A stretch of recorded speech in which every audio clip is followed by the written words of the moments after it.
Hmm. Can I request, yeah, Pastor Marlon, can you open us in prayer? Yes, let's pray.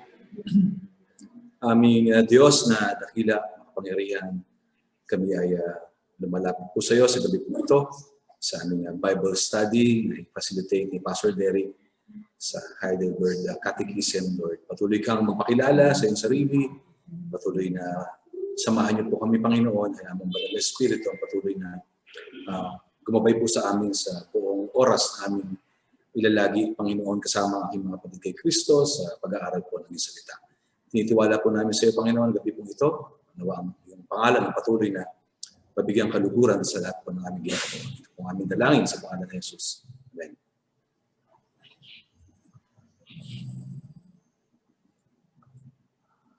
Okay, thank you, Pastor Marlon.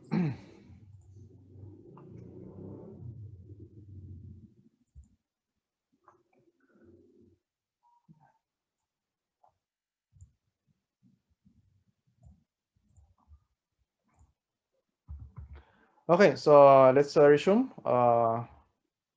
ang pag-aaral po natin. So, ano na po ito? Lord's Day number 3.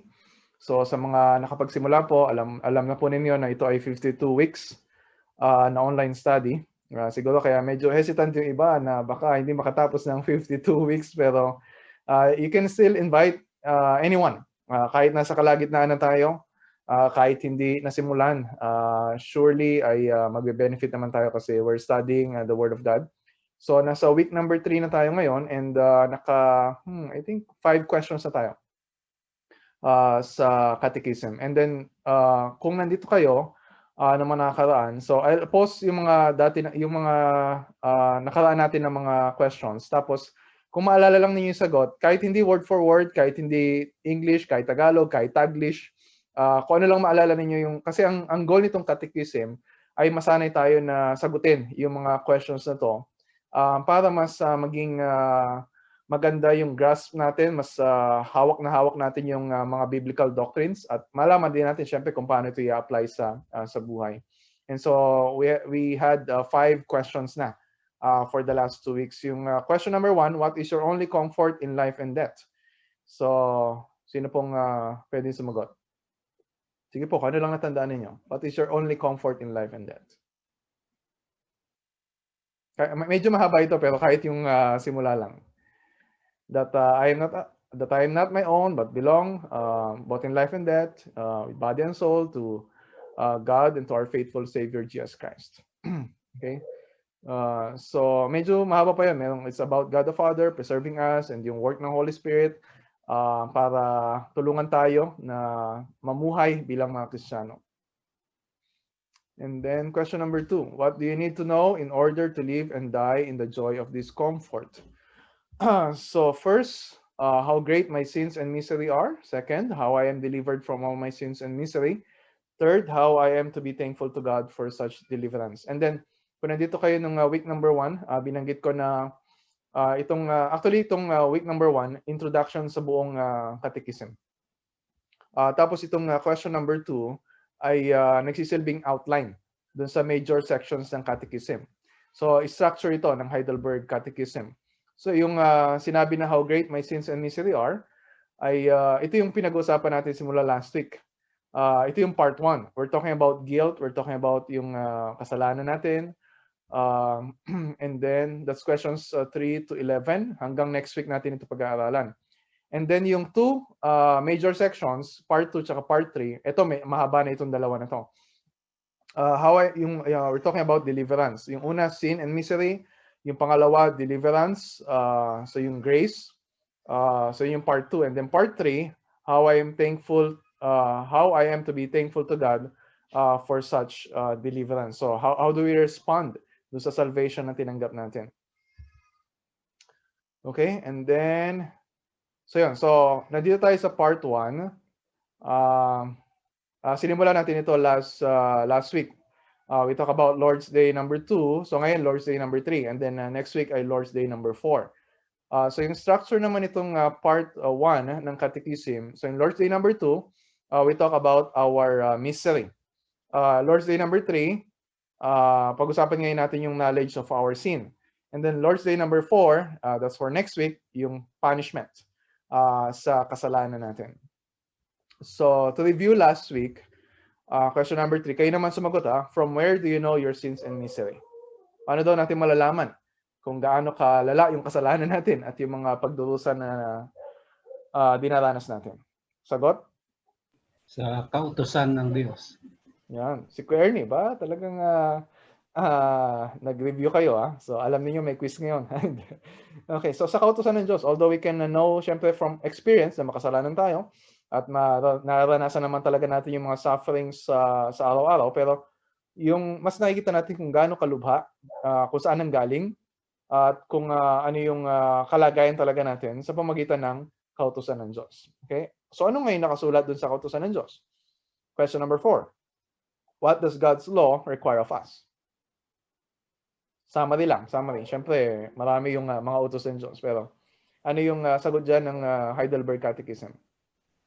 Higin mo ang Diyos ng buong puso at buong kaluluwa. Ba, si Kuya Ernie na naman. Okay, sige. Yun yung una. And then, so love the Lord your God with all your heart. So yun yung first and greatest commandment. And then, may kasunod pa. Mahalin mo ang iyong kapitbahay, neighbor. O, hindi lang kapitbahay, kapwa. Kapwa. Kasi kapitbahay, katabi lang ng bahay yun eh. So, kapwa. O, yan po. yeah. So, mahalin natin ang ibang tao gaya ng ating sarili. Okay, so that's the summary na sinabi din ng Panginoong Hesus sa mga nagtatanong sa Kanya kung ano yung nakasaad sa kautusan ng Diyos. So that's just a summary. Pero yung question na susunod dito, meron ba sa atin ang nakasunod dun sa kautusan ng Diyos? Love the Lord your God with all your heart. Love your neighbor as yourself. Meron ba? Wala. Okay? So yung love the Lord your God, pwede pa natin sabihin, okay, I love God, pero pag sinabi ng with all your heart, ay bagsak na tayo. And then yung love your neighbor, pwede natin sabihin na we love our neighbor, pero love your neighbor as yourself, again, bagsak din tayo doon. Okay? So, kaya yung question number 5, can you keep all this perfectly? Ang sagot? No. I am inclined by nature to hate God and my neighbor.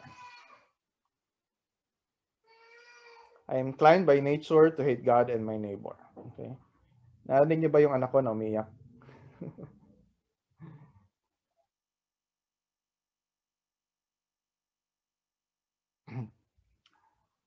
Okay, so wala ni isa man sa atin makakasunod sa kautusan ng Diyos perfectly. Kasi andun yung natural na inclination natin. Andun yung natural tendency natin na hindi lang mahalin ang Diyos imperfectly but to hate God. Not just to love our neighbor imperfectly but to hate our neighbor. Okay? So medyo mabigat. Pero ito ay katotohanan. So, i-expand natin 'yon. Kasi may mga questions dun na parang ganun ba talaga kasama ang tao? Ganun ba talaga tayo kasama? Parang sasabihin natin na hindi naman siguro ganun tayo kasama, di ba? Kasi iba paniniwala na we are basically good. Hindi naman tayo ganun na katulad ng sinasabi sa question number 5. Okay, so ngayon, dito sa Lord's Day number 3, as we talk about yung next 3 questions, ay pag-aaralan natin dito kung parang saan ang galing? Sino yung pinaka may kasalanan? Bakit naging ganito yung kalagayan natin? And then, meron ba tayong kakayahan na baguhin yung sarili natin? Meron ba tayong kakayahan na talagang baguhin yung sitwasyon natin? Okay, so that's Lord's Day number 3. So we have 3 questions. Yung una, did God then create man so wicked and perverse? Okay, so ulitin ko, question number 6. Did God then create man so wicked and perverse? So bakit mahalaga na itanong ito? Why is this question important? So kayo po yung sumagot. Bakit mahalaga pag-usapan natin to? Kasi kung pinag-usapan natin, okay, ganito yung kalagayan natin ngayon. We have a natural tendency to hate God and our neighbor. So, kailangan pag-usapan ngayon natin, saan nanggaling? Diba? So, kailangan tanungin natin to. Nung nilikha ba tayo ng Diyos, ganito na yung kalagayan natin? So, bakit ito mahalaga na itanong? Bakit po? Pastor, to know yung origin ng ating kasalanan at kung saan nagmula yung yung pagiging depraved ng tao. Okay. So, kailangan malaman natin. So, saan to nagsimula? Di ba? Ano yung root cause? Okay. Pero, bakit yung question dito ay nilikha ba tayo ng Diyos na ganito kasama? So, parang ano yung implication? Kapag ang sagot doon ay, oo, nilikha tayo ng Diyos na ganito. So, anong magiging consequence nun?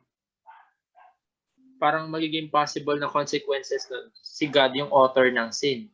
Yeah. Tapos parang ang Diyos mismo parang makasalanan siya kasi naglikha siya ng isang makasalanan. Okay, yeah. So this is a very crucial question na kapag mali ang sagot mo, parang lalabas ngayon na ang Diyos pala dapat sisihin sa mga kasalanan na nangyayari ngayon, di ba? Sa mga kasamaan, sa mga kahirapan na nangyayari ngayon. So, sino sisisihin natin? Bakit ganito yung kalagayan natin? So, ang Diyos ba? Okay? So, kaya mahalaga na pag-usapan natin yung ganitong tanong. Okay? So, ano yung sagot? Ano yung sagot doon sa question na yun? Did God then create man so wicked and perverse? Yes or no? No. No. No. No po. So, paano nilikha ng Diyos ang tao? Masama o mabuti? Mabuti po. Mabuti. Kasi nilikha tayo, sabi ayon sa kanyang wangis The original na pagkalikha sa atin, sabi at likhain natin ang tao ayon sa ating wangis. Sabi at lahat ng nilikha ng Diyos, even sa lahat sa mundo ay nung makita niya ang sabi niya it is good. So lahat it is good. Okay. Sige. So, sagutin natin Yan. Question number 7. So, pwede niyong i-unmute yung mic ninyo. Try lang natin na gusto kong marinig yung sagot ninyo. Si Pastor Boy, wag niyo nang picturean yung screen. Sesend ko sa inyo lahat. Sesend ko sa inyo yung PowerPoint. Okay? So, lahat ng lessons. Okay? Okay, mag-alala. Sige, pwede ba nating i-unmute yung mic natin? So tapos sabay-sabay natin. Ako yung magtatanong tapos kayo yung sasagot. Okay? Did God then create man so wicked and perverse? Sagot? No. The contrary. God created man good and in his image, that is, in true righteousness and holiness. So that He He might may rightly know God, his God, Creator, heartily love them, and live with him in eternal blessedness to praise and glory and glorify him. Di ba? Kahit hindi sabay-sabay, hindi talaga mangyayari sabay-sabay kapag pero at least narinig ko yung boses. Paki-unmute lang ulit yung paki-mute lang ulit yung mic ninyo pagka hindi na po kayo magsasalita or but just feel free along the way kapag meron kayong hindi naintindihan sa itinuturo ko, pwede kayong pwede ninyong unmute yung mic ninyo and pwede kayong magtanong. Okay, basta related dun sa slide na pinapakita ko. Okay, sa Tagalog, nilikha ba ng Diyos ang tao na napakasama at napaka-suwail? Request ko lang siguro si Kuya Ray, pakibasa yung sagot, Kuya Ray. Hindi, sa halip nilikha ng Diyos na mabuti ang tao at ayon sa kanyang wangis. Na ang ibig sabihin ay may totoong katuwiran at kabanalan nang sa gayon ay makilala niya ang tunay ang Diyos na kanyang manilikha. Taos-puso niya itong ibigin at mamuhay na kapilig siya sa mapagsawalang hanggang kaligayahan upang siya ay purihin at luwalhatiin. Yan. Thank you. Thank you, Kuya Ray. So, malinaw dito. Medyo mahaba yung sagot. Pero makita natin na kung gaano kabuti ang pagkakalikha ng Diyos sa tao. At makita rin natin dito kung ano ibig sabihin na ang tao ay nilikha sa wangis o larawan ng Diyos. Kasi nagpapakita ito ng purpose ng Diyos sa atin. So, ano yung purpose ng Diyos sa pagkakalikha sa atin? Na makilala siya, na ibigin siya, na makasama siya, di ba? Na purihin siya, na luwalhatiin siya. Or sa English, to know God, to love Him, to live with Him, and to glorify Him. And so, actually, ganito rin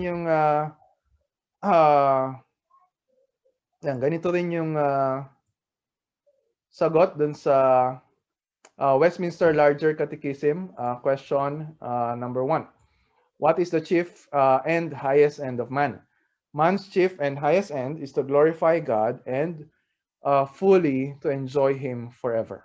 Okay, so ito yung later catechism. Pero mas nauna yung Heidelberg. Ito yung question number 1. Pero yung kaibahan ng Heidelberg, di ba yung question number 1 ay what is your only comfort in life and death? Okay, so yung mga susunod na ipapakita ko ay makita natin kung saan galing yung sagot dun sa Heidelberg Catechism. Di ba nakalagay doon na nilikha ng Diyos ang tao na mabuti. Hindi lang tao, di ba? So actually lahat ng nilikha ng Diyos, di ba? Nakalagay nga dito very good. Okay, hindi lang basta good, very good. So ganun din sa tao. Okay? And then so yung nilikha sa larawan ng Diyos, let us make man sa Genesis 1 26 to 27. Most of us are familiar na dito. This is the story of creation. Dito nang galing ang tao. Okay, let us make man, sabi ng Diyos, in our image. Ito yung 6th day of creation, after our likeness. And then, so kung makita natin dito, okay, so yan. After our likeness, tapos in our image, and then, so ito, verse 27, so God created man in His own image. Okay, paulit-ulit yan na in the image of God. So halos magkahawig lang itong yung image tsaka itong likeness. So lalaki, iba sa atin lalaki, iba sa atin ay babae. So parehong nilikha ng Diyos in His own image. So ngayon, yung question sa atin, okay. Oops. So what does it mean? Ano ibig sabihin? To be created in the image of God.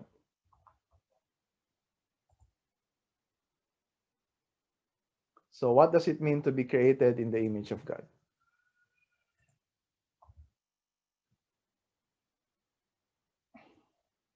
Sige po, kayo naman po magsalita.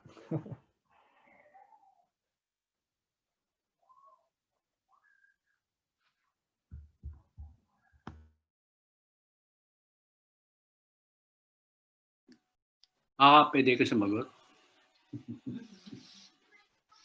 Pwede po. Daddy ko kayo eh. Mahirap na.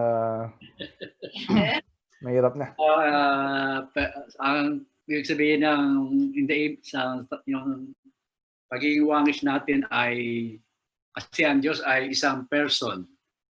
Yung pagiging person niya, yun ang pinaka-picture ng image na nakikita. Okay, so personhood. Okay, so wala nito yung mga hayop, yung mga puno. Okay, so aside from personhood, ano pa?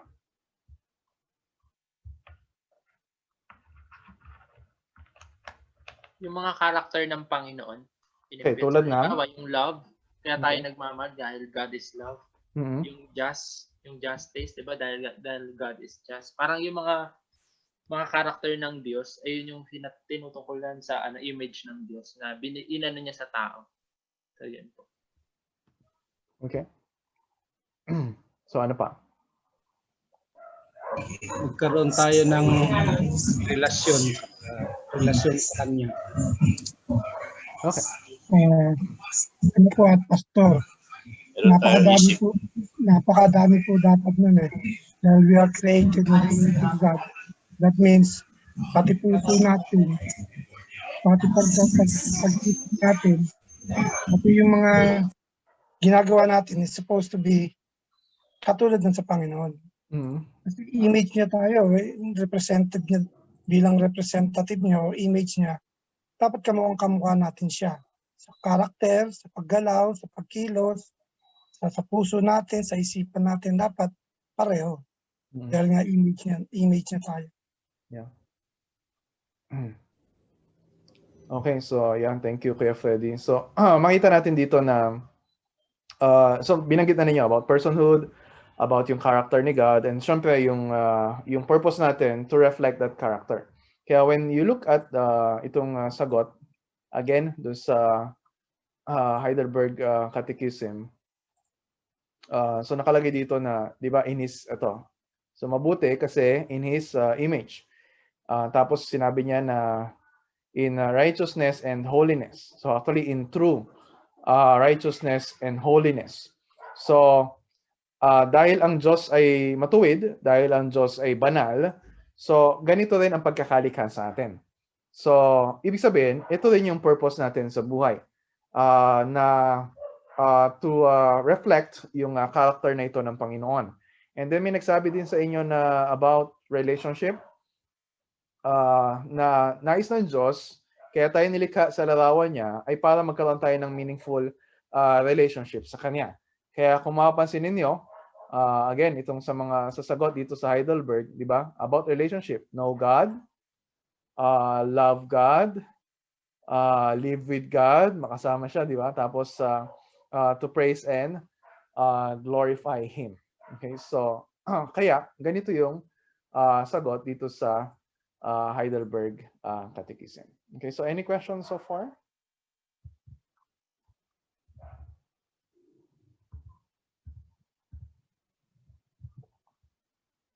Any question? Sige po. Kaya Freddy. Ano po nangyari? Bakit po na-stray? Bakit po nagbago yung ugali ng mga tao? Napakagandang tanong Kuya Freddy. Yan po yung pag-aaralan natin maya-maya. Okay? Napakagandang transition question yung sinabi ni Kuya Freddy. Parang scripted. Okay? Hindi ko kayo tinuturuan kung ano yung sasabihin para sa susunod na pag-aaralan natin. Okay? So tanong ni Kuya Freddy, kasi alam natin na hindi na tayo ganito ngayon. Kaya yung mga susunod na verses na ipapakita ko ay makita natin na meron nangyari doon sa image ni God sa atin. So dahil sa kasalanan, nasira yung image na yun. Not totally nawala, okay? Pero corrupted yung image na yun. So kaya nung naging Kristiyano tayo, ay ganito yung ginagawa sa atin ng Panginoon so tingnan niyo itong Colossians 3, 9-10. So may utos dito na dapat nating gawin. Kasi nagsisinungaling na tayo, di ba? Kasi meron na tayong itong tinatawag na old self, yung mga practices. So dapat isuot natin itong new self. Tapos ito yung ginagawa sa atin ng Panginoon ngayon, being renewed in knowledge after the image of its creator. So after the image of God. So ibig sabihin, we are being renewed kasi merong naging problema dun sa image. Sa image na 'yon. So ito ngayon yung Christian life. Ito yung sanctification. Okay, and then when you look at yung susunod, dito naman sa I think it's Ephesians. Okay. Ganun din, di ba? Sa Ephesians, ito rin yung makikita natin, di ba? To be renewed. Okay, ibig sabihin, ito yung ginagawa sa atin ng Diyos ngayon, binabago. Okay?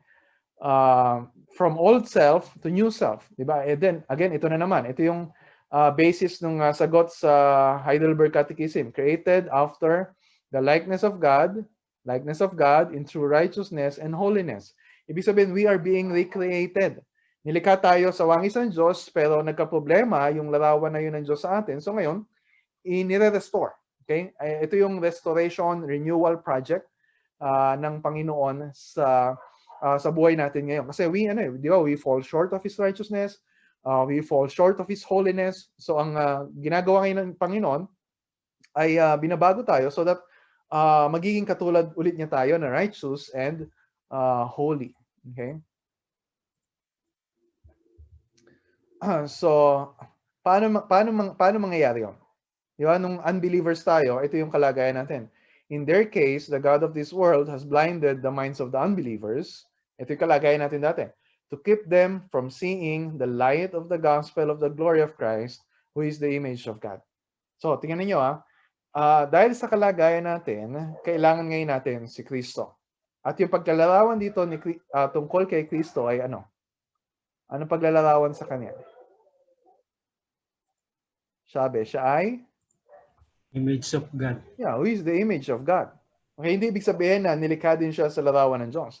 So malinaw to when you look at Hebrews 1:3, when you look at Colossians 1:15 to 18, na si Kristo ay image of God, perfect representation of who God is, dahil siya mismo ay anak ng Diyos. So ibig sabihin, kailangan natin si Kristo, who is the image of God, para ma-restore yung image ni God sa atin. Diba? Kasi sabi nga, diba sa 1 Corinthians chapter 1, I think verse 30, na si Christ, yung ating wisdom, righteousness, sanctification, and redemption. So, kailangan natin si Kristo. Okay, so, and then, paano nangyayari yun sa buhay Kristiyano natin? So, 2 Corinthians 3:18. This is one of the verses na sobrang crucial para sa akin in understanding yung Christian life, na paano magkakaroon ng transformation. So, paano daw mangyayari yung transformation na yun? Yan. So, we are being transformed. Again, this is a process into the same image. Kaninong image? Sino yung image na binabanggit doon? Image ni, eto, di ba? Ng Panginoon, the glory of the Lord, in the image of Christ. From one degree of glory to another. So, ano to? Yung sanctification is a process. Okay, so paano mangyayari? Sa pamagitan ng gawa ng Espiritu sa atin as we behold the glory of Christ. Yan. So, yun yung Christian life. So, nakaisang question na tayo, pero before we move on, gusto ko lang kayong tanungin. Nakita natin yung masamang kalagayan ng tao, right? And paano itong question number 6 ay nagbibigay sa atin ngayon ng pag-asa? Yeah, alam natin, masama yung kalagayan natin, di ba? Naturally, we are God haters. We are neighbor haters. We are lovers of self. So kahit ganun kalala yung kalagayan natin, na sira yung image ni God sa atin, so itong mga verses na pinakita ko, itong design ni God sa pagkakalikha sa atin, so paano ito nagbibigay ng hope and comfort sa atin?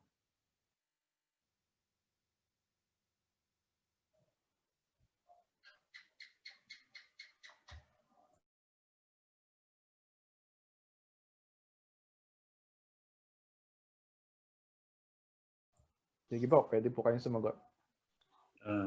Yung gospel. Okay. Paki-elaborate.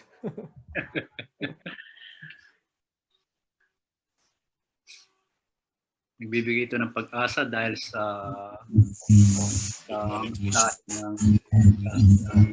gospel. Okay, so may pag-asa because of the good news of the gospel, na masama yung kalagayan natin pero mayroong ginagawa ang Diyos, right? Kuya Bener, may sinasabi kayo?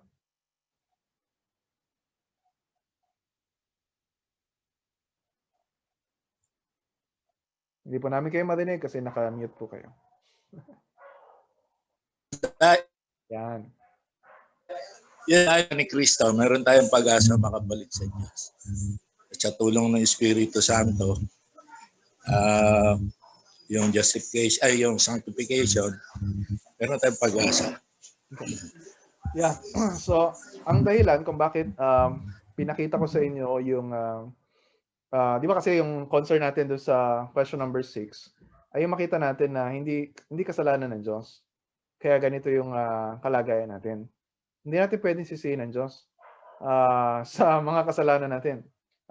Although, ganun yung naging natural tendency ni Adan at ni Eva, di ba? Nagsisihan, they're blaming others, they're blaming God, pero we cannot blame God. Di ba? Ang kasalanan ay talagang masama sa paningin ng Diyos at paparusahan ng Panginoon.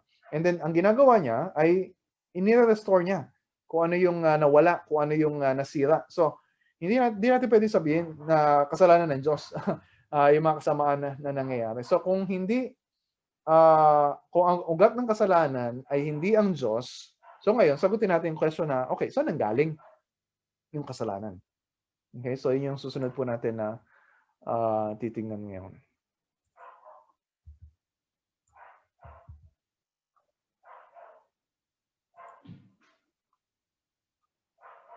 So ito yung question number 7. Okay, question number 7. From where then did man's depraved nature come? So itong masamang kalagayan ng tao ay saan ba nanggaling? Kung tayo ay nilikha ng Diyos na mabuti at maganda yung pagkakalikha sa atin ng Diyos, ano nangyari? Di ba? So sabi nga nila, anyari. So ano nangyari? So paano ito karaniwang sinasagot ng mga tao ngayon? Itong question na to. Bakit naging masama ang tao ngayon? Kung tatanungin natin, okay, anong dahilan? Bakit masama ang tao? Paano karaniwang sinasagot ito ng mga tao na hindi ayon sa tinuturo ng salita ng Panginoon? So ano yung mga karaniwang narinig natin?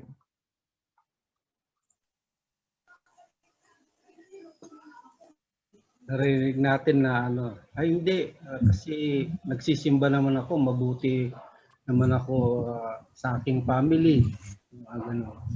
Hindi naman ako nagnanakaw. Yeah. Hindi, mamaya pag-usapan natin Kuya Ernie, yung ganong mga reasonings, pero pagkat kami tao lamang. Dahil tao. Paramihan sabi ng tao. Okay. Sapagkat kami tao lamang.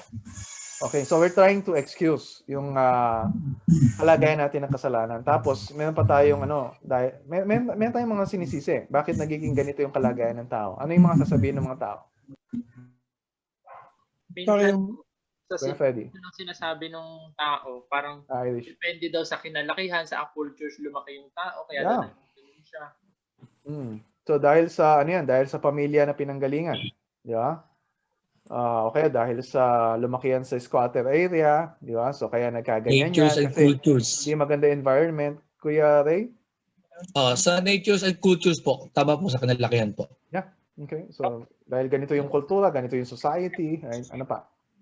Pero Pastor, yung doon po, the devil itself, the God of the darkness, maririnig mo sa mga tao yun, sasabihin na, gawa ng demonyo, kaya nagkaganito ako. Lagi na lang sinisisi yung demonyo, di ba?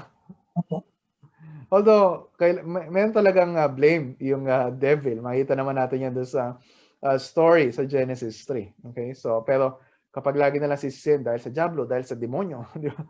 Okay? So, yun yung yun yung karaniwang sagot ng mga tao dito sa question na ito. Okay? Pero, ano kaya yung sagot dito ng Heidelberg Catechism, at makita natin na ito rin yung sagot ng Biblia dito. Okay? So, next. So, question number 7. Again, I will ask you na i-unmute yung mic ninyo. Pagkatapos kong magtanong, kayo naman yung sasagot. English, mamaya ay Tagalog. So, from where then did man's depraved nature come? Ang sagot? The fall, disobedience, and rebellion of our parents, Adam and Eve. For there our words looking to corrupt till we are all conceived and born in sin. Ayan, dyan pala galing. Sa Tagalog, kung gayon, saan galing itong kasamaan ng kalikasan ng tao? Sagot? Ito ay nagmula sa pag-asa at pagkasuway ng ating unang mga magulang, sina Adan at si Eva, sa paraiso sa pagkaroon ng ating kalikasan ay naging magkasama. Kaya tayong lahat ay pinag-iingat sa kasalanan. Wow. Okay, so yeah, thank you for participating. So malaking bagay po 'yun sa pag-aaral natin ngayon. So ngayon, kasalanan naman talaga ng pwede natin sisihin ng ating mga magulang, sina Adan at si Eva, dahil sa kanila nang galing itong kalagayan na ito. Pero we'll see later on na we are all responsible sa sarili nating kasalanan din. Okay? So we're all familiar with the story. Ano nangyari doon kina Adan at Eva sa paraiso? Okay, so we saw yung story ng creation sa Genesis 1 at sa Genesis 2. And then sa Genesis 3, ano nangyari?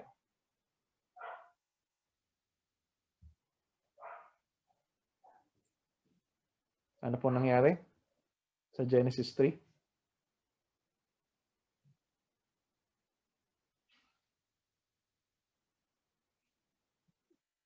Ano lang po, babalikan lang natin yung story.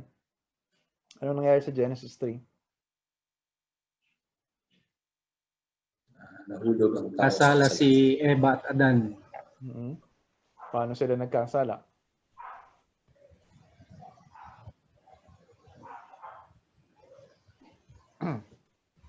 Sir Marlon, ano nangyari? Yung dalawang Lumabag puno. sila sa utos ng Diyos. Okay. So, iniutos doon ng Diyos na, ano inutos sa kanila? Huwag kainin ang bungang punong kahoy na nakakaalam ng mabuti at masama. Tapos, merong dumating na ahas, ang Diablo, saan yung ahas. Tapos, sino unang kinausap? Di ba si Eva? Tinanong niya na, totoo bang sinabi ng Diyos na hindi niyo pwedeng kainin kahit anong bunga dito sa garden? Ang sabi ni Eva, pwede naman namin kainin, di ba? Maliban lang dun sa isang puno, yung tree of the knowledge of good and evil. Kung kakainin namin yon o kaya ay hawakan, so dinagdagan niya yung sabi ng Panginoon, ay tiyak na kami ay mamamatay. So ang sabi ng Diablo ay hindi totoo yun. Dahil alam ng Diyos na kapag ginawa ninyo yun, ay mabubuksan ng mata ninyo at malalaman ninyo kung ano yung mabuti at masama. So sa halip na maniwala si Eva sa salita ng Diyos, ay mas pinaniwalaan niya yung ahas. So ang ginawa niya, kinain niya yung bunga na yun, tapos binigay niya yung kanyang asawa at kinain din. So doon nagsimula. Okay? Tinanong sila ng Diyos, pero pinagtakpan nila yung kasalanan nila. Si Adan, itinuro si Eva itinuro yung ahas. And then we know yung story sa Genesis 3 na nagbitaw talaga ang Diyos ng sumpa doon sa ahas. And then doon pumasok yung kasalanan, doon pumasok yung kahirapan, doon pumasok yung kasamaan, doon pumasok yung kamatayan. So we know the story, pero ano yung itinuturo sa atin doon? So pinaliwanag yun sa atin ni Apostol Pablo. Okay, sabi niya,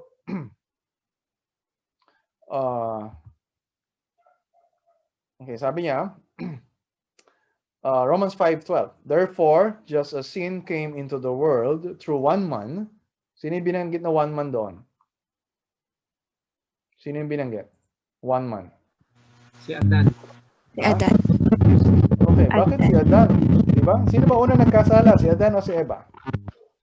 Si Eva. Okay. Yeah, so because Adam, siya yung representative na head ng humanity, siya yung may pangunahing pananagutan doon sa kasalanan. So hindi si Eva, kundi kay Adan nagsimula yung kasalanan. So yung kamatayan, pumasok yung kasalanan, and then dahil sa kasalanan ay kamatayan. Di ba sabi ng Panginoon na kapag kinain niyo yon, siguradong kayo ay mamamatay. Only by God's mercy, kaya hindi sila agad namatay. And then, sa kanila lang ba pumasok yung kasalanan sa kamatayan? No. So, death spread to all men because si Adan, si Eva lang ba nagkasala?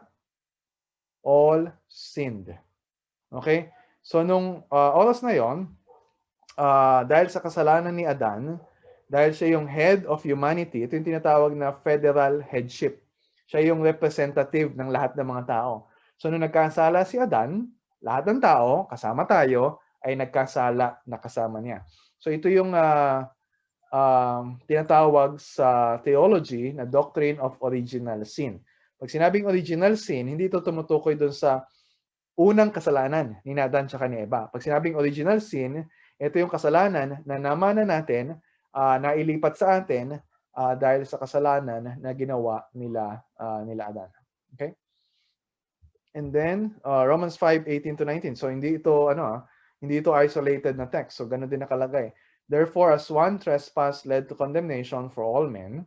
So yung again, tingnan nyo. So one trespass. So ito tumutukoy doon sa kasalanan doon sa garden. Led to condemnation for all men. So damay tayo sa kasalanan nila. And then, again, ito pa. One man's disobedience. Sa Genesis 3 din to. The many, sino yung many? Tayo yon, kasama tayo doon. Were made sinners. So, naging makasalanan tayo, meron tayong sinful nature, nung nanggaling dun sa Genesis chapter 3. So, by the one man's obedience, andito yung gospel din. So, but we'll see that later on. Okay? And then, ito pa. Any questions so far? Before I proceed sa ibang mga verses? May tanong ba kayo? Dito na ako. Opo, sige po. Okay. Pwede, hindi ko lang kung pwedeng question to. Pwede ba nating tanongin na alam ba ng Diyos na magkakasala si Eva? Kasama na rin si Adan. Yes, okay. So, alam ng Diyos ang lahat ng bagay? So alam na ng Diyos yung human history, redemptive history.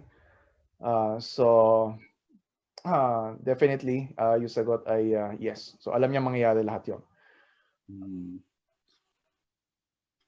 So meron po bang gumugulo sa isipan ninyo? Kasi ang tao ay binigyan ng free will. Yeah. So kung alam niya, parang merong ginawa ang Diyos para parang kinontrol din ng Diyos dahil alam niya na magkakasala. Okay, so ito po yung isang area of doctrine na syempre we need to be careful kasi we're talking about the ways of God. So unang-una we affirm na yung omniscience, we have an all-knowing God. So alam niya yung lahat ng bagay. Alam niya yung hindi siya limited by time. So alam niya yung past, alam niya yung present, alam niya yung future. And then God is also sovereign over all things. So walang nakakalusot dun sa plano ng Diyos na parang he's caught off guard. Na parang okay, hindi niya alam na ganito mangyayari sa tao, magkakasala sila. And then gagawa siya ngayon ng solusyon kasi ganito yung nangyaring problema. So even from eternity past ay alam na ng Diyos ang lahat ng mangyayari. Although merong nag-advocate ngayon ng tinatawag na open theism, na yung future ay hindi pa alam ng Diyos, parang open pa sa Diyos. So pero when we deny yung pagiging all-knowing ng Panginoon, ay sinasabi natin na hindi niya alam ang lahat ng bagay. So alam niya lahat, alam niya mangyayari. And so again, medyo mahabang usapan kung pag-usapan natin again yung free will. Although mamaya meron sa question number 8 na medyo mapag-uusapan natin to. Pero makita natin na sa original na pagkakalikha ng Diyos sa tao, merong kakayahan ng tao na sumunod sa Diyos. Meron din kakayahan ng tao na sumuway sa Diyos. So in a way, merong certain freedom yung will ng tao. Okay, pero lahat 'yon ay siyempre nakapailalim sa sovereign will ng Panginoon. So we cannot discuss everything. Pero if you have a question, mamaya pwede nating balikan 'yon. Pero mahalaga na makita natin sa simula na ito yung nangyari.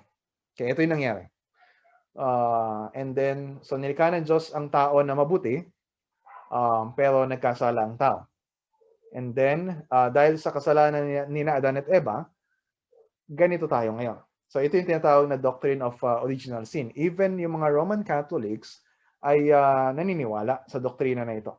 Na bawat tao ay ipinanganak na makasalanan. Okay, hindi tayo nagsimulang maging makasalanan nung first time tayo na sumuway sa utos. Ipinanganak pa lang or ipinaglilihi pa lang sa sinapupunan ng ina ay makasalanan na ang tao. So saan ang galing 'yon? So babalikan natin yung yung ilan sa mga yung tanong din ni Daddy kanina. I think matatakal din natin yan sa last yung question number 8. Tingnan niyo itong Psalm 51. Okay, ulitin ko. Psalm 51 verse 5. So sabi dito ni David, behold, I was brought forth in iniquity, and in sin did my mother conceive me. So simula pa sa sinapupunan ng kanyang ina ay nakakapit na yung kasalanan kay David na nagmanifest syempre nung siya ay nagkansala kay Bathsheba at saka kay Uriah. And then ito pa. Genesis 5:3. Tingnan niyo to. When Adam had lived 130 years, he fathered a son in his own likeness. Naalala niyo yung creation, di ba? We are created in the likeness, yung image of God. Pero ito, kaninong likeness daw si Seth? Kay Adam. Kaninong image? Kay Adam. Anong klaseng image yun? Hindi na ito yung true, perfect righteousness and holiness. Ito ay meron ng bahid ng kasalanan. So, nung pinanganak, yung mga tao, pagkatapos ni Adan, ay nandun na yung sinful nature. So, knowing this doctrine of original sin, paano ngayon ito binabago yung pagtingin natin sa sarili natin at pagtingin natin sa ibang tao? Kasi di ba we have a tendency na tingnan yung sarili natin na kasi mayabang tayo, di ba? Tingin natin, mas mabuti ako kaysa sa ibang tao. Tapos titingnan mo ngayon yung ibang tao, mas masama ngayon yung ibang tao. So, knowing this, na tayo pala ay, simula pa lang ay pinanganak na ng makasalanan. So, how does it change the way we look at ourselves and the way we look at other people?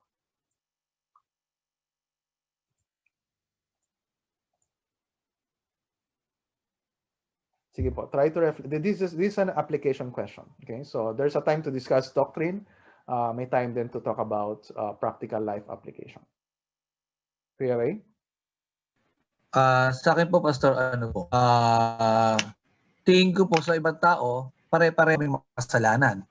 Pero para sa akin po, bilang isang mananampalataya, marunong pong lumaban pa sa mga darating na kasalanan.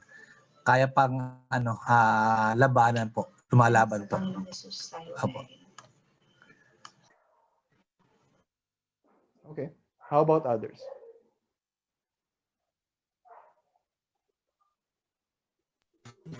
Try to apply this dun sa karaniwang pride natin and self-righteousness when we compare ourselves with other people. Pastor, po? Yeah, JM. Ayun nga po, sa pride. Ma-humble ka nung katotohanan na ito na lahat tayo ay kasama sa mga kasalanan na sabi nga wala ni isa sa atin ang matuwid. And dito, hindi natin dapat ikumpara yung sarili natin sa iba. Kundi ikumpara natin kung ano yung sinasabi ng Diyos sa atin bilang isang makasalanan. Doon natin makikita kung ano yung kalalagayan natin na tunay sa harapan ng Diyos. Kasi laging merong pagyayabang kapag kinumpara natin ang ating sarili sa ibang tao. And then, kung paano natin makikita yung ibang tao, dahil sila ay katulad din natin, siguro naandun yung bilang nakakilala sa Diyos, nandun yung pag-unawa sa kanila kung bakit ganun sila. Para magbigay pa tayo ng grace, kung paano tayo binigyan ng Diyos ng grace sa atin, kung paano niya tayo inintindi bago tayo maligtas. And hindi tayo basta mag-judge sa kanila ng parang nakikita natin kung saan nagmumula yung mga kasalanan din nila. Kasi na doon din tayo galing yung ating dating pamumuhay. Ganun po. So, yeah. So because of this doctrine of original sin, nakikita natin ngayon na pare-pareho na masama yung kalagayan natin ng mga tao. Di ba? Parang we cannot say na like we are better than other people. We cannot say na they are worse than us. Although syempre, nagmamanifest yung kasalanan sa iba't ibang paraan, iba't ibang degrees. Siguro tayo mas religious kaysa sa iba. Halimbawa, yung mga rapists o kaya yung mga mamamatay tao, di ba? So, pero in terms of basic, yung constitution ng tao, lahat tayo ay ipinanganak na makasalanan. Okay? So, ngayon, meron bang hindi klaro dun sa question number 6 and number 7 before we proceed sa question number 8?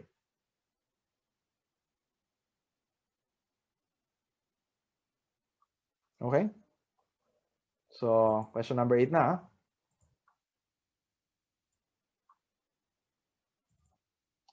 Question number 8.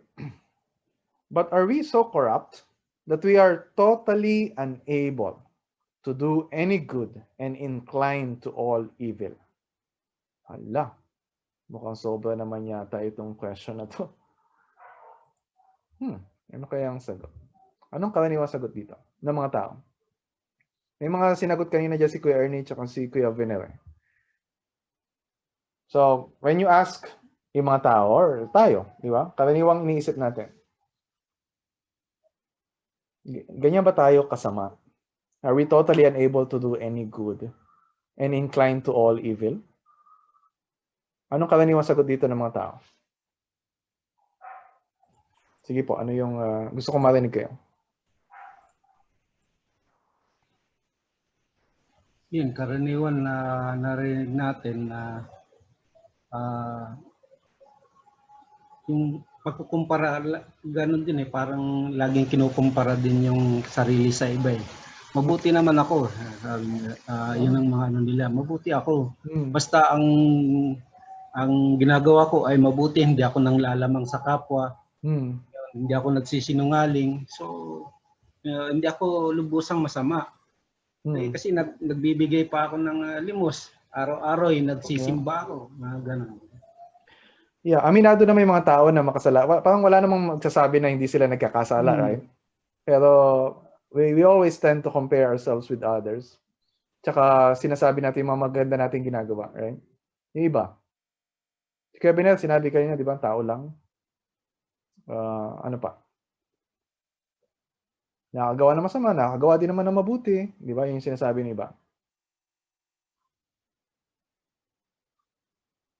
So, paano pa ito karaniwang sinasagot ng mga tao? Or yung mga ibang mga preachers ngayon na nambobola sa mga tao. Like, di ba, yung ibang mga preachers sinasabi yung talagang binuboost yung self-esteem ng mga tao. Di ba, sinasabi na, you're basically good. Di ba, there's goodness inside of you. Hindi ko na sabihin kung sino yung preacher na yun. Ano sa tingin niyo yung sagot dito ng Heidelberg Catechism? Yes or no? Kami Pastor, yes. Pastor, sabi dun sa sabi dun sa sabi mo simula pa lang ako'y masama na. Opo. Yung ay makasalanan na. Sabihin talagang walang capability na gumawa ng mabuti. Opo. Sabihin yung corrupt na nature niya nasa kanya, na he is helpless, hopeless. Until God do something to change the corrupt nature in man. Amen. Napapa-English kayo Kuya Benel ngayon yeah, actually, Kuya Freddy. As a Christian po, katulad ng sinasabi nyo kanina sa Pastor, we are being lifelong process po yung transformation. So, may din po ako nabasa na yung 5 letter C na kapag Christian ka na, hindi ka na corrupted masyado dahil you are studying yung mga salita ng Panginoon. Yeah. Kaya Also, hindi mo na natin pinag-usapan dito yung mga Christians. So, okay. before tayo maging Christian, before yung Okay. work ni God, yung Holy Spirit na baguhin tayo. So, how do we answer yung question na to? So, yeah. So, mamaya pag-usapan po natin yung kay Freddy or sa mga susunod. Meron lang akong Pastor. Kay Ernie? Po kasi may kilala ako na doon sa yung pagiging sabi nga ay corrupt. Hindi niya inaamin eh. Mayroon daw siyang ang tao, mayroon pang natitirang kabutihan, konting kabutihan ang tao. Yun ang ano yan. Kaya yung sinasabi niya na yung sinasabi natin na we are unable to approach the God, yung sinasabi niya, meron pang natitirang konti. Meron. So yung image, yung image na pagkalika sa atin ng Diyos, hindi totally ito na corrupt. Yun ang ano niya, na kung saan. Kaya meron siyang example eh. Tulad ng halimbawa, si Cornelio, sabi niya gano'n, di ba gumagawa ng mabuti yun, madasal yun. Yun yung pero sabi ko, parang sa tingin natin, sa tao, ay mabuti talaga yung kanyang ginagawa. Pero sabi nga, ang salita ng Panginoon, ang lahat ay nagkasala at hindi nakaabot sa kalwalhatian ng Diyos. So ibig sabihin, yung paggawa mo ng mabuti ay hindi nakaabot doon sa kalwalhatian ng Diyos. Okay. Kaya mayroong mga ilan kasi kailangan maging ano din, kasi may ilan na talagang hindi nila inaamin yung kanilang sarili. Mayroon silang pride, self-righteousness. Parang mga Pariseo, mga Sadduceo na saan talagang meron silang self-righteousness. Yun talaga yung isang din ng tao. Yeah. Yun po. Yeah, so again, this question is very crucial. And in some, sa ibang mga groups ay controversial din. Pero nakatali ito sa pagkakaintindi natin kung ano ba ibig sabihin ng any good. So, we parang sa question na to, it doesn't mean na parang lahat na lang, parang wala nang nagagawa na mabuti yung tao. Pero how do we define yung good na in biblical definition, na hindi lang siya outward, kundi yung inward na pleasing kay God.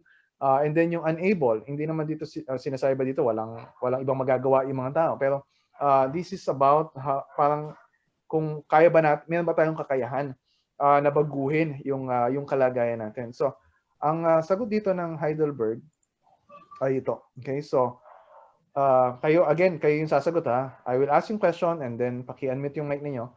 But are we so corrupt that we are totally unable to do any good and inclined to all evil? Sagot? Yes. Yes. Unless we are regenerated by the Spirit of God. We are regenerated.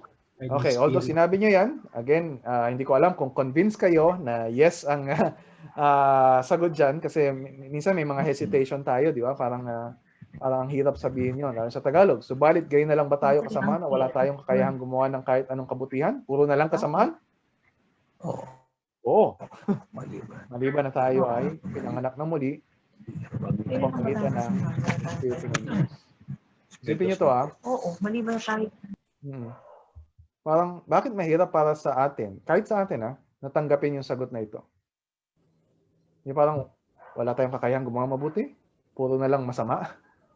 Bakit mahirap? Parang, tama ba to? Baka mali naman itong Heidelberg Catechism na to Pastor. So, yeah, bakit mahirap sa atin?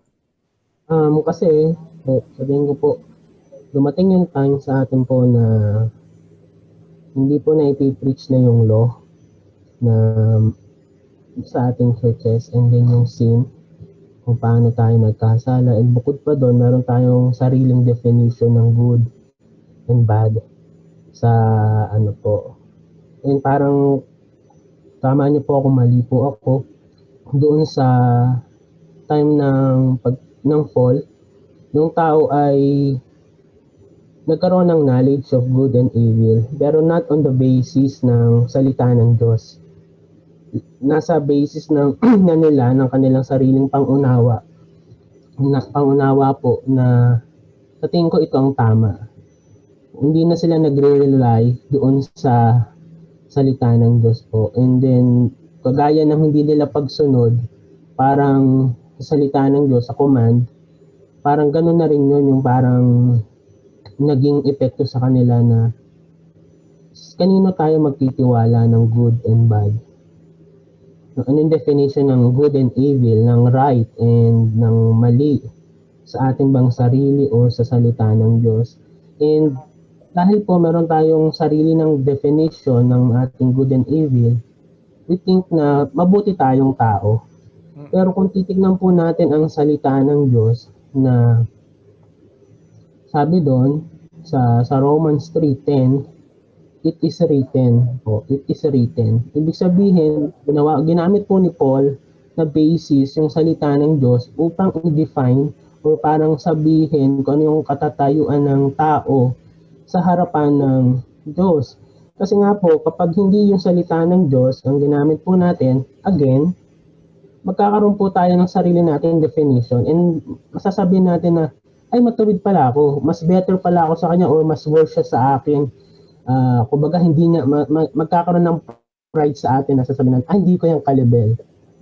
Parang ganun po. And kumbaga nandun na yung pag maliit lang yung ginawa mong kasalanan, medyo mabuti ka pa. Kumbaga, and then yung sa definition lies, yung pagsisinungaling, yung white lies, kung tawagin po natin, naroon na parang okay itong line na to kasi parang medyo good pa siya kaysa dun sa iba na talagang sobrang lala ng kanyang pagsisinungaling. Yung nakikita po natin dito kung gaano ka worse yung ating definition ng good and evil.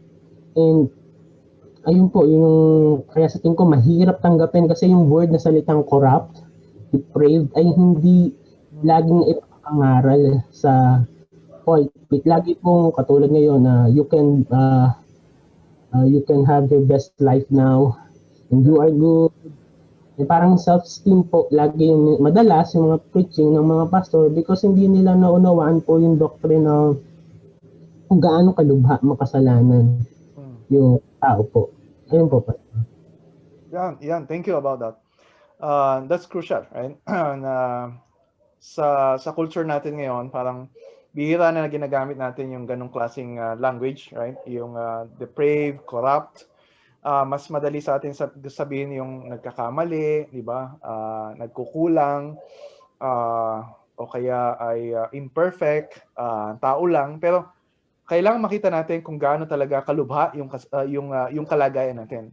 We have meron tayong mga assumptions. Sinabi nga ni JM na halimbawa yung freedom of the will, na free will, kasi di mo may free will yung tao, pero ano ba parang nung nahulog ang tao sa kasalanan, ano nangyari dun sa will na yon, di ba? Ano nangyari dun sa desires natin? Talagang are we really free na piliin kung ano yung mga bagay na makapagbibigay ng karangalan sa Diyos? Or because of yung corruption sa heart natin, talagang mas pinipili natin na gawin kung ano yung gusto natin, kung ano yung makakapag-please sa atin. And so yung sagot dun sa question na ito ay hindi nakadepende kung ano yung feeling natin, di ba? Kasi ano tayo, we are emotional pagka ganito na nakaka-offend eh. Di ba? Parang bira yung mga parang hindi ito yung message na dadami yung mga uma-attend sa church eh.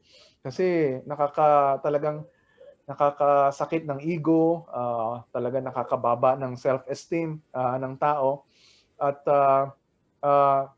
so ang sagot dito ay hindi nakadepende dun sa kung ano yung mga narinig natin sa society natin, ano yung mga cultural assumptions natin. So sabi nga ni JM, it is written. Ano ba yung nakasulat? So yun yung pinakamahalaga sa lahat. Hindi ko ano yung nararamdaman natin, hindi ko ano yung idea natin, hindi ko ano yung assumption natin about sa condition natin ng mga tao, kundi ano yung sinasabi sa salita ng Diyos. So, I'll show you some passages. Tingnan niyo. Genesis 6:5.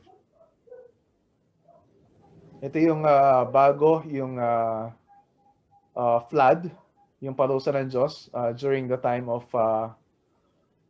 Noah. Okay? Tingnan nyo, the Lord saw wickedness. So, yun yung kasamaan ng tao. Anong klaseng kasamaan? Great. And that, tingnan nyo, every intention of the thoughts of his heart was only evil continually. So nakita nyo kung saan ang gagaling itong sagot dun sa Heidelberg Catechism? Yeah. So ganyan yung kalagayan ng tao dahil sa pagkakahulog natin sa kasalanan. Genesis 8:21. So again, yung Genesis 8 ba tapos na yung flood? Right? Tapos na, di ba? Tapos nagbitaw yung ng pangako ngayon ng Diyos kay Noah. So, sa tingin nyo, meron bang improvement sa kalagayan ng puso ng tao? Nung nagsimula ulit kay, sa family ni Noah? Tingnan nyo to. Nagsabi siya na, I will never again curse the ground because of man. Dahil ba mas mabuti na yung tao? No. Nagbigay siya ng promise of grace and mercy kasi kailangan natin ng mercy. Bakit? For the intention of man's heart is evil from his youth. Mula pagkabata. Okay, so, before the flood, ganun yung kalagayan ng puso ng tao. After the flood, wala pa ring pinagbago. So, mas kailangan, meron tayong kailangan na hindi pa nasusolusyonan. Okay? Next, Job. Job 14:4. Who can bring a clean thing out of an unclean? So kung nagsimula tayo sa mga makasalanan, so lahat na ipapanganak ay mga makasalanan din. Right? Kung anong puno, siya rin ang bunga. Kung masama ang puno, masama din ang bunga. Job 15:14. What is man that he can be pure? Or he who is born of a woman that he can be righteous? May pag-asa ba tayo sa pagka... Ang tingin kasi ng iba, parang habang tumatagal yung civilization, nag-i-improve yung tao. Pero that's not the case. Okay? Hindi nag-i-improve yung tao. Pareho pa rin yung kalagayan ng puso ng tao. And then John 3:6. So alam natin yung paipag-usap ni Christ kay Nicodemus. Sabi niya, that which is born of the flesh is flesh. Yung flesh, yung sinful nature.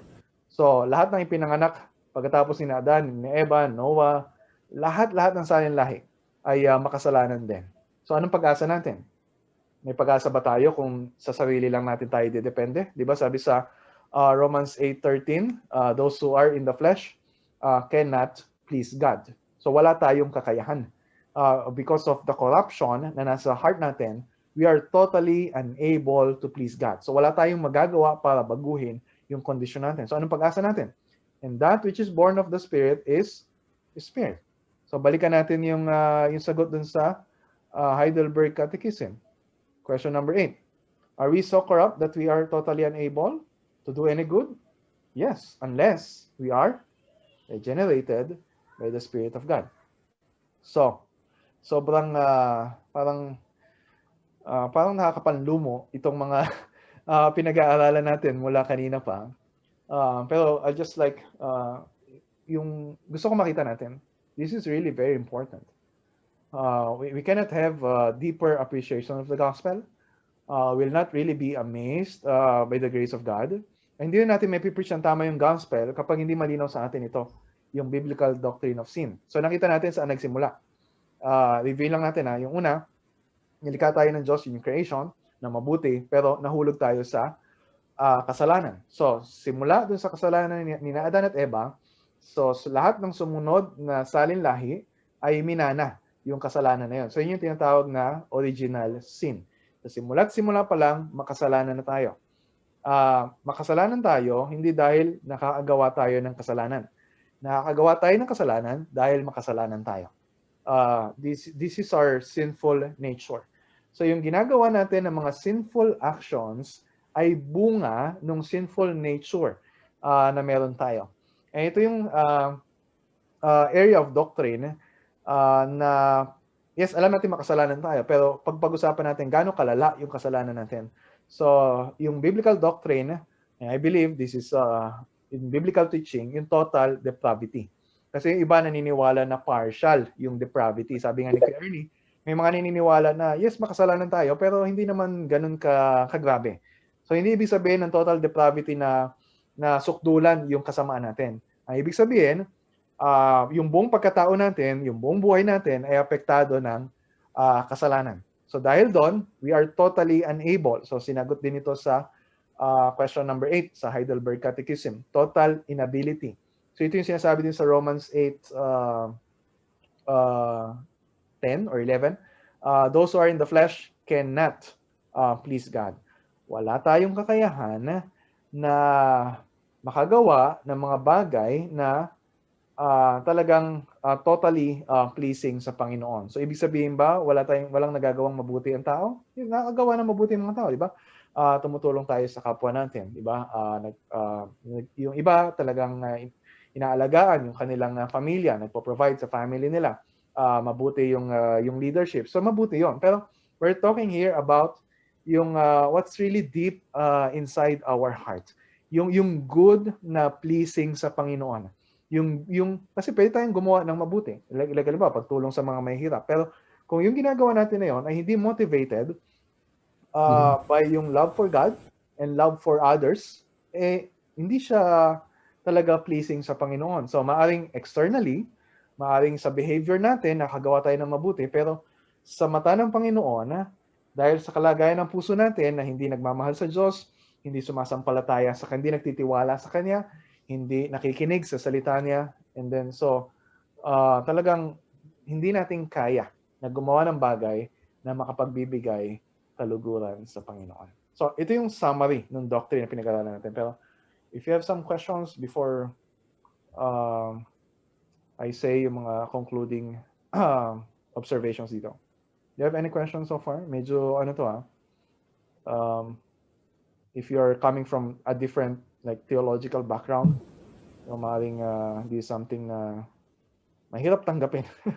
Pero I tried to show na this is from Scripture. Crucial po kasi itong sapin na to eh. Yes, lalo na kung yung nakausap ako isang members ng isang na kung saan ay nakapag-asawa siya ng members namin. Yan. Tapos mahirap na kasi yung tinuturo natin patungkol sa kasalanan na talagang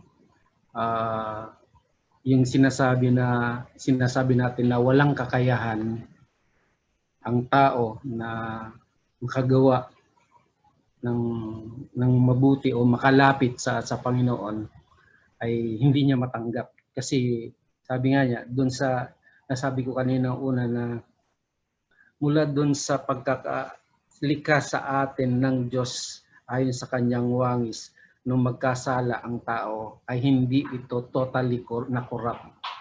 Yung image na yon na ibinigay sa atin ng Panginoon. Kaya yung paniniwala nila na kung saan ay mayroon siyang free will o mayroon siyang kakayahan na lumapit sa Panginoon. Pero sabi ko malinaw naman sa salita ng Panginoon na no man can. Doon sa John 6:40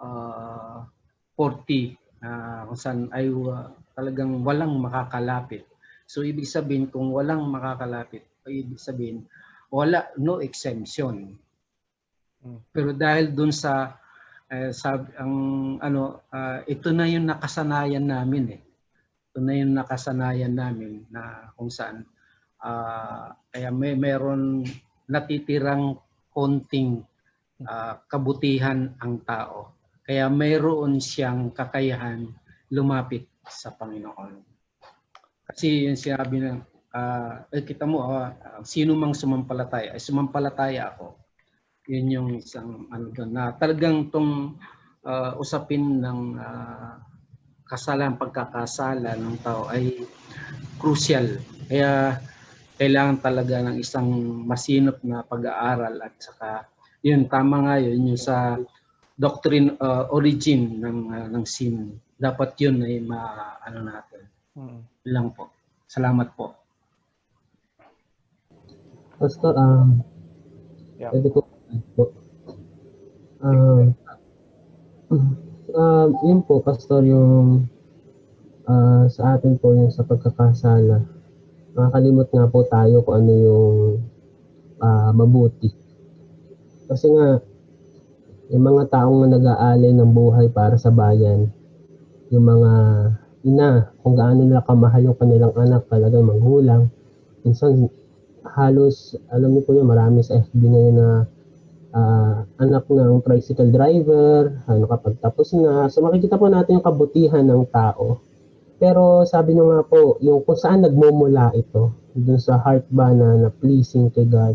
And minsan nakakalimot po tayo dun sa sa Isaiah 64:6 kung saan po sinabi na yung ating righteous acts ay is like filthy rags sa harapan ng Diyos. And yes, meron tayong righteous acts sa mata natin, pero sa mata ng Diyos, filthy rags. So, parang itong hindi natin pwedeng maipagyabang sa Diyos yung ating good righteous acts kasi sa harapan niya, filthy rags ito. And parang napakadumi kung in-explain yung filthy rags doon na napakadumi noon na hindi yung matatanggap ng Panginoon. And dito nga po papasok yung definition natin ng gaano tayo katuwid. Ano yung definition ng Diyos sa good and righteous. And dito, yung ating katuwiran ay madumi. Kumbaga, kahit yung even, yung ating katuwiran ay merong bahid ng kasalanan po. And parang sabi nga, pag yung kape nilagyan mo ng asukal, hindi magiging asukal yung kape. Kundi lahat ng patak ng kape, merong bahid ng asukal. Parang ganun po sa atin, na kahit yung ating will, ating mind, yung ating goodness, ay merong bahid ng kasalanan. So, sa harap ng Panginoon, ito ay filthy rags. So, sabi nga, hindi lamang yung kasamaan ng ating o kasalanan lamang yung ating ipag-repent, kundi even yung ating self-righteousness, yung ating kabutihan na pinangahawakan natin bilang parang pakita sa Panginoon, Lord, ito yung aking righteousness. Hindi po dapat mag-repent din tayo doon. So, hindi lamang yung masama, kundi mabuti din na magawa natin ay pagsisi natin sa harapan ng Diyos po. Okay, so yeah, thank you for that. Alam ko, it's probably some of you have questions. Pero I magkakaroon tayo ng group chat. So you can ask questions there throughout the week. And then let's try yung mga crucial questions, try natin pag-usapan sa simula nung session natin next week. Pero because we have limited time, gusto ko na let's just try to reflect a little bit dun sa implication nito sa evangelism, parenting, community transformation. Di ba natin ito mapag-usapan lahat, pero gusto ko lang pag-isipan natin kung ganito pala yung kalagayan ng tao. Di ba? We are totally depraved. We are totally unable. So anong implication ito in the way we share the gospel?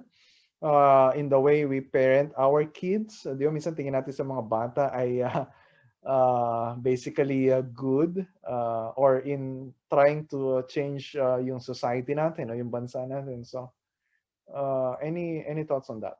Reflections? Kung ganito pala talaga kalagayan ng tao. Halimbawa, di ba may mga movements sa military, sa police, or even sa mga schools, yung moral transformation. So yung iba, yung mga pastors nagtuturo ng moral values sa mga police halimbawa. So kung alam natin yung doctrine ng depravity ng tao, at alam natin na walang kakayahan ng tao na baguhin yung kanyang sarili, yes, we can change externally, di ba? Yung siguro yung kurakot o kaya masamang pulis, pwede pang maging medyo maganda yung behavior niya. Pero kung ang pag-asa talaga natin ay yung regenerating power of the Holy Spirit, ay hindi parang we cannot do ministry sa mga police o sa mga unbelievers without sharing the gospel. Hindi ito makukuha ng pagtuturo ng mga moral values. kung paano sila magiging matino na mga pulis o kaya mga matitino na mga politiko.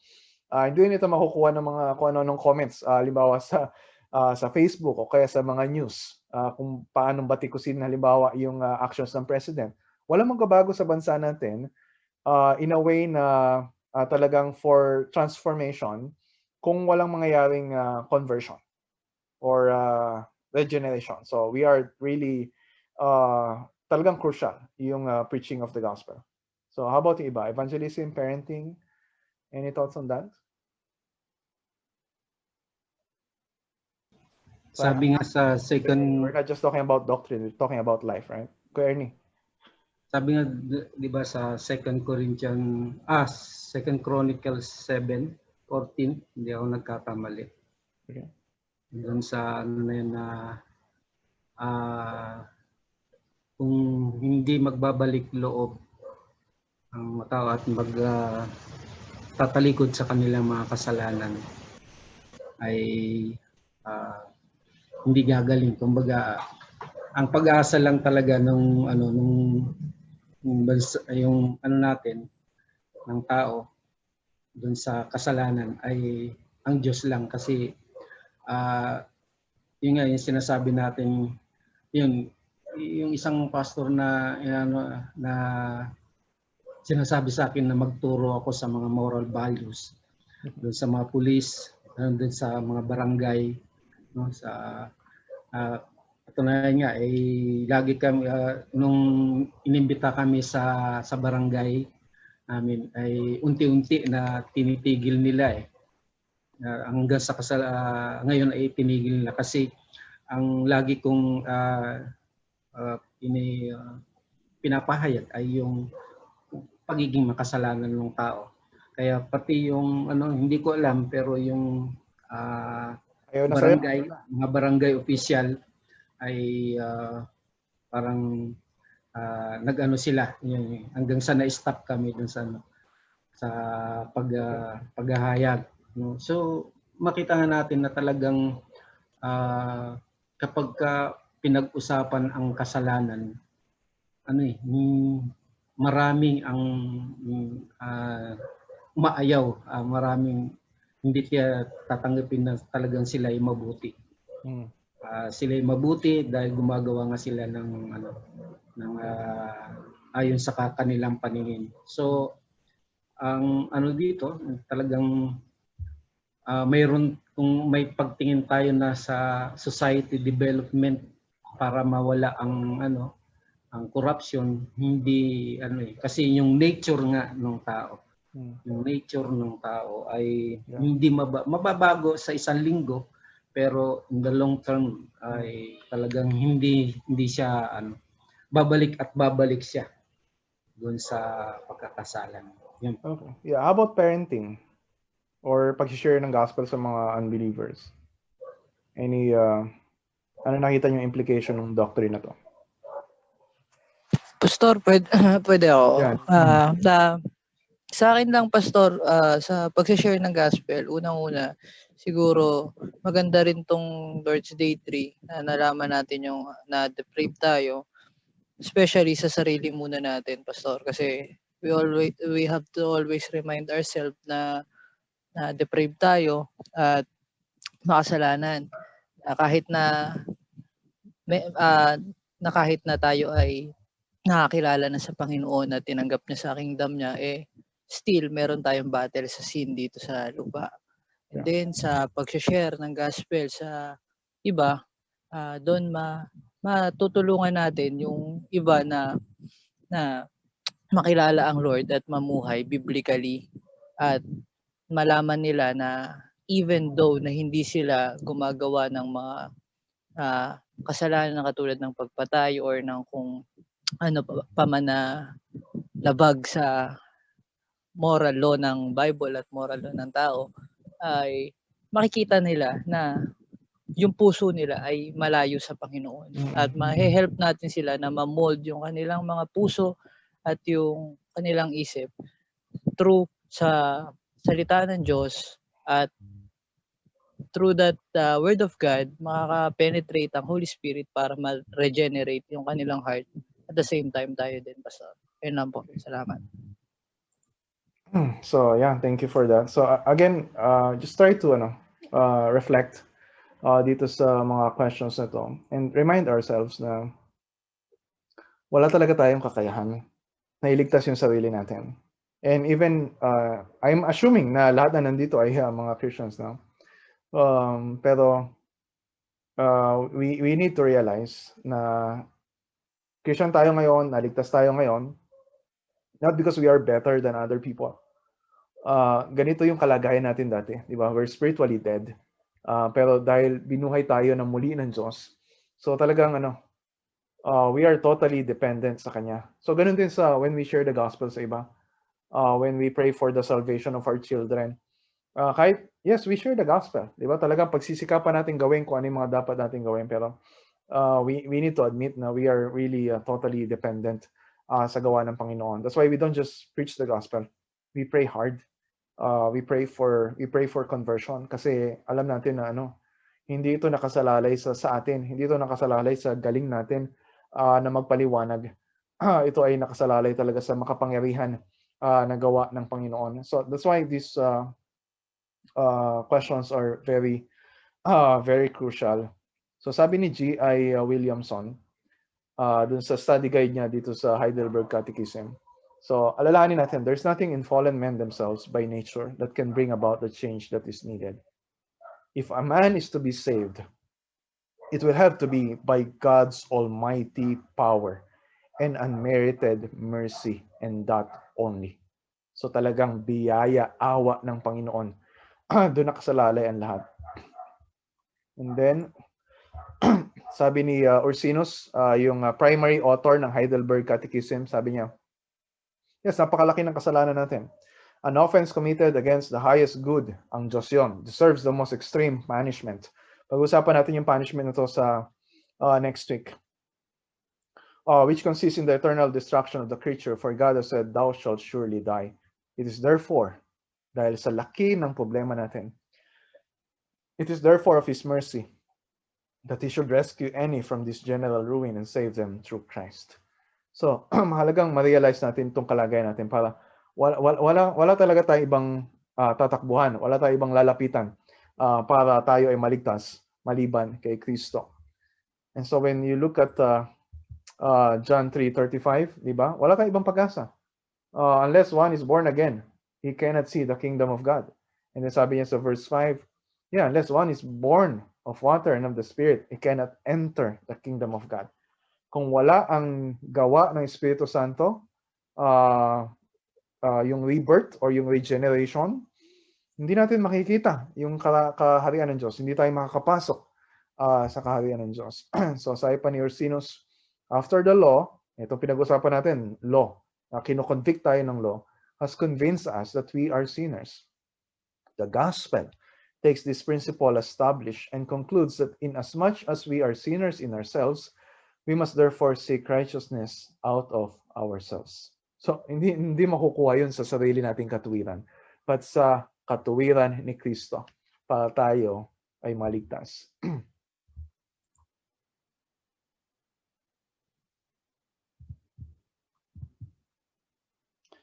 Yeah, so I hope na nakita natin na although talagang mahirap pag-aralan ito, pero the more we will be amazed, the more we will appreciate the good news of the gospel.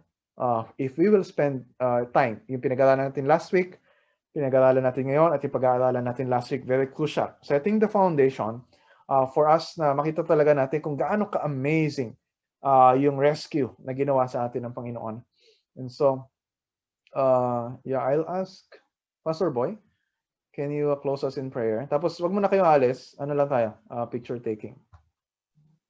Pastor Boy? Let's bow our head. Tunay nga po, Panginoon, na kami nagpapasalamat sa aming mga napag-aralan sa gabing ito at nakita po namin yung aming mga sarili, nakita rin namin ang sitwasyon ng aming kapwa na kayo lamang talaga ang aming dapat pasalamatan dahil inako mo ang aming mga kasalanan. Subalit kung kami ay walang relasyon sa iyo, Panginoon, ang kasalanang ito ay magbubunga ng kamatayan sa bawat isa, O God. Dahil ang kabayaran ng kasalanan ay kamatayan. Lord, we thank you sa pagtuturo ni Pastor Derek at salamat sa mga lahat ng naka-attend ng study na ito. We pray, O God, na magpatuloy ito next week at ang lahat ay makadalo pa. At inihiling ko po, Panginoon, na patuloy niyo kaming patnubayan, tingatan, at maranasan namin ang iyong pagpapala. In Jesus' name we pray. Amen. Amen po. Amen.